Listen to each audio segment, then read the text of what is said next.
So welcome back, and today we're going to start talking about a couple of important series called Taylor series and the Maclaurin series. They're directly related, as you'll see in a moment. But we want to develop this idea of the Taylor series by first considering the general power series centered at A, given on the board here. Okay, where we have the coefficients of C sub n, and we have the factor x minus a to the nth power. And so here it is expanded out. So let's consider the question of what should the coefficients be. What should C sub n look like or be for a series? And let's set aside the issue or the question of convergence until later. Now, if this is a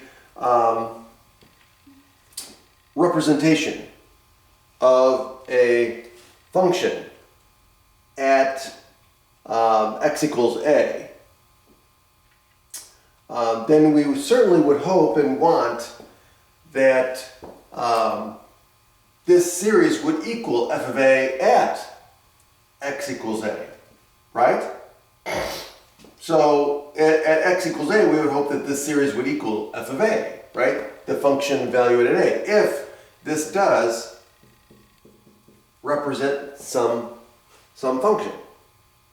Okay? So,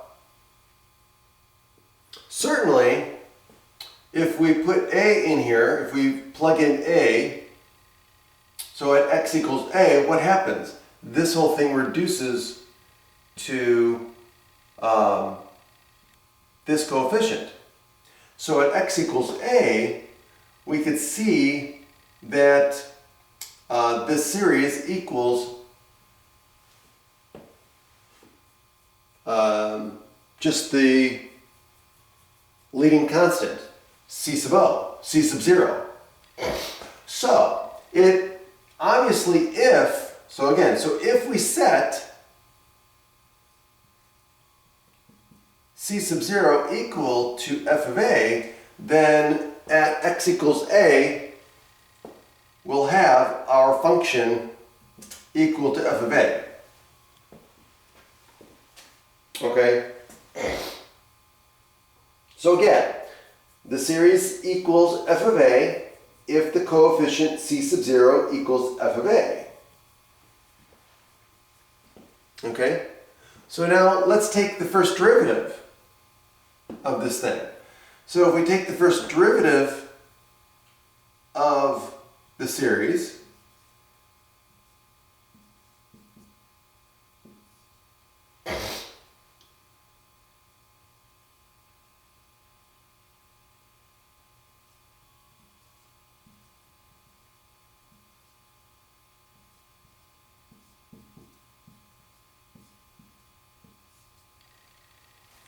then again, what do we get? Well, we're going to end up getting C sub 1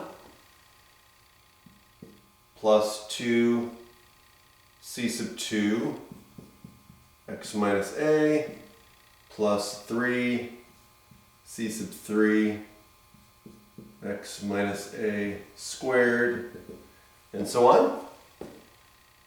Okay?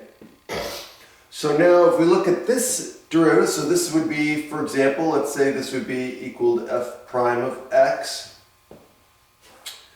would be represented by this power series, right? This power series here.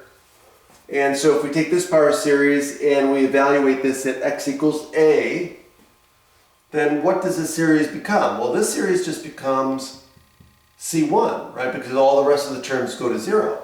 Which means that, hey, C1 is going to equal f prime of x, so if C1 is equal to f prime of a, then the series will equal f prime of a at x equals a. Okay, so let's recap. So we've got for this part here, if C sub 0 equals f of a, then this series will equal f of a, right, at x equals a. And here, if we take the first derivative, then if we set the first c sub 1 equal to the first derivative at a, then we guarantee that the series at x equals a is going to equal f prime of a. Okay? And then if we do this again for the third and fourth, let's do it for the second and third. So let's take this second one. Okay? So again, in like fashion, what are we going to get? We're going to get, for the second derivative, we get 2 c sub 2 plus 3 times 2 times x minus a plus, and then what do we get? We get 4 times 3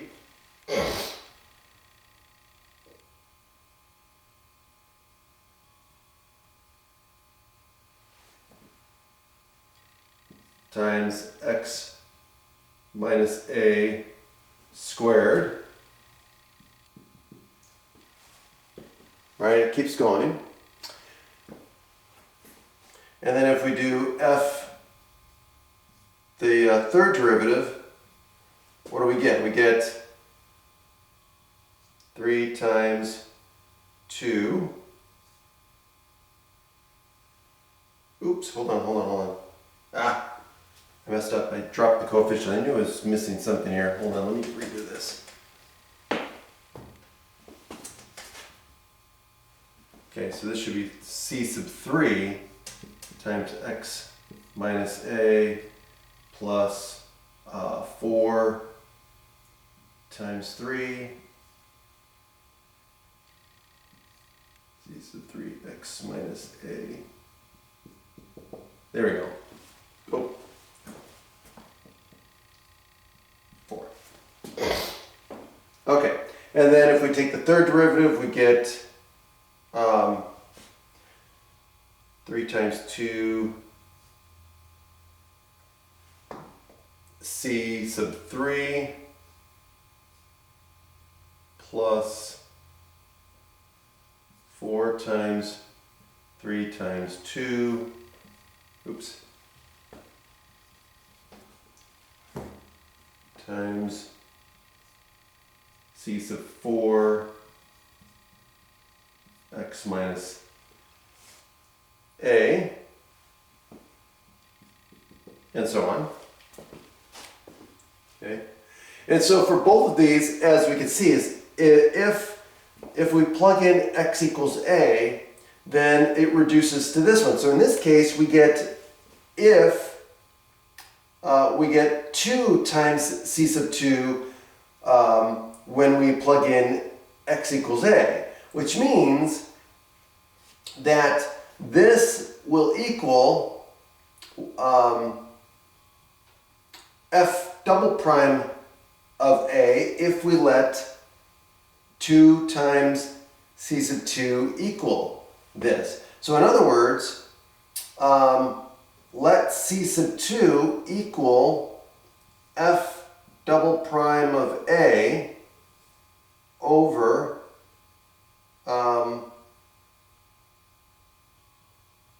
2 for this case, right? So in this case, we'll get the result we want if we let c sub 2 equal the second derivative of a divided by 2. And similarly, here we'll get what we want. We'll get this series equal to f triple prime of a if we let c sub 3 equal f triple prime of a divided by 3 times 2, the quantity 3 times 2. And so now, if we write this out generally, so here we have our pattern of the coefficients, what the coefficients are going to look like. So now, if we write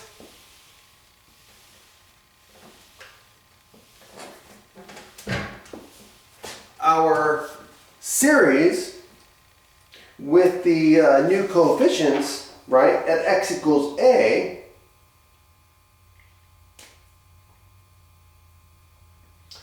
so the general case then is if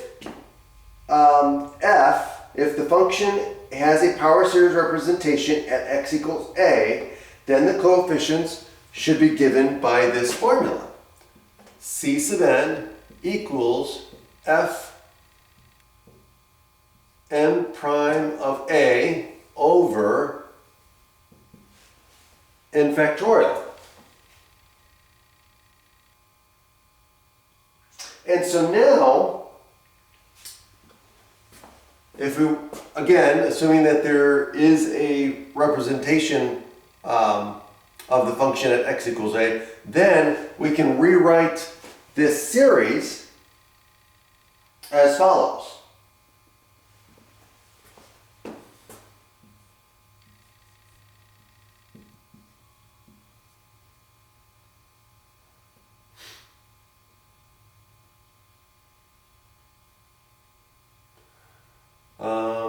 It's going to be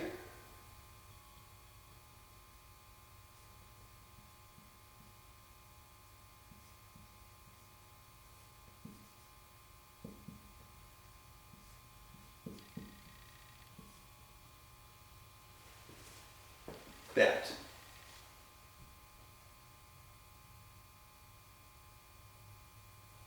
And so this is going to equal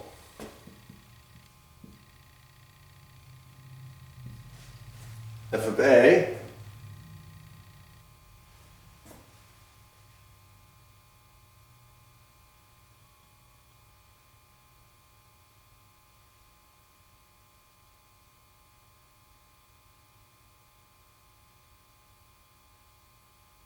okay. And so what's going to happen is we're going to end up getting the coefficients, which are going to be the subsequent derivatives of the function evaluated at a, along with the subsequent powers. So this would be x minus a, and then the next one is going to be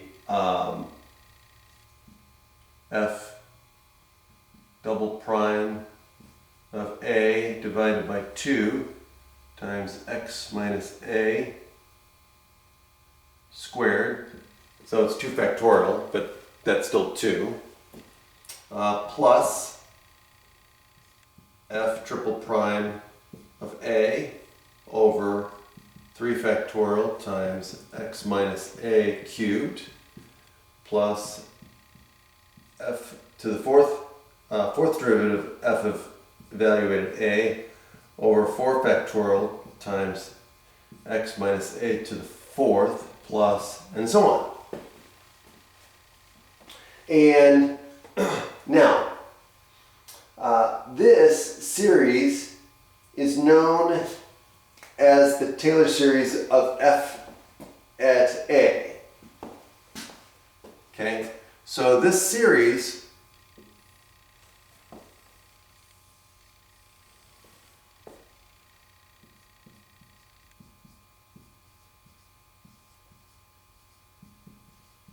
is known as the Taylor series of f at a. Now, if x equals 0, then this series is known as the Maclaurin series. So if x equals 0,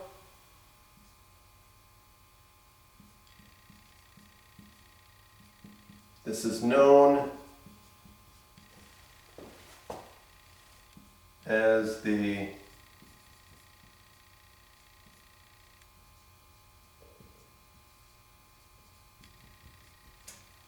Maclaurin series. Okay? And so in the next videos we're going to introduce the definition and then we'll introduce the theorem, which talks about the uniqueness of the Taylor series. Okay, have a great day.